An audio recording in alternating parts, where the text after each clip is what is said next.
My mom gave me to her boyfriend. During my childhood my mom always seemed to have a new stream of boyfriends and I never liked them. They came too fast and were gone too quick. I never knew my dad, just knew he didn't want me, so from a young age I developed a strained connection with any man that came into my life. When I was about 6 years old my mom introduced me to her new boyfriend. He was quiet but nice and never told me what to do or try to take on the parent role like the others. Surprisingly, months passed and he remained a constant presence in our lives without attempting to parent me. Then one night I hear raised voices. I was used to the yelling due to my mom's previous behavior and that this happened to be a regular occurrence. I didn't realize until later that my mom was the problem in her relationships, or at least equally at fault. So imagine my surprise when my door burst open and in walks my mother with her boyfriend not far behind.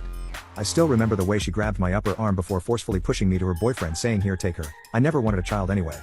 Now let's call her boyfriend Ray." I could tell Ray was pissed and I was scared because I'd never seen a man that angry before.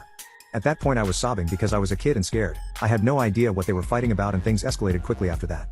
My mom started to go around my room and fill a duffel bag and a backpack with my clothes before hurling them at Ray, who saw that I was crying and started to silently pace back and forth instead of yelling back at her.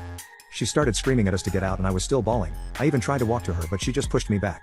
I remember being so hurt and confused on why she wouldn't hug me before Ray picked me up and scooped my bags off the floor as my mom continued to shout at us. She even started to push us back to move faster, and as soon as we stepped outside she threw this folder at us and said that's her birth certificate.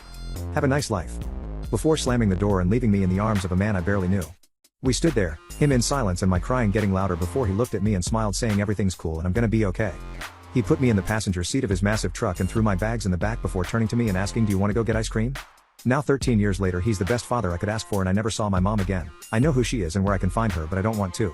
She abandoned her child and I'll never forgive her for that. Whereas my dad has been there for every second of my life since we were kicked out all those years ago.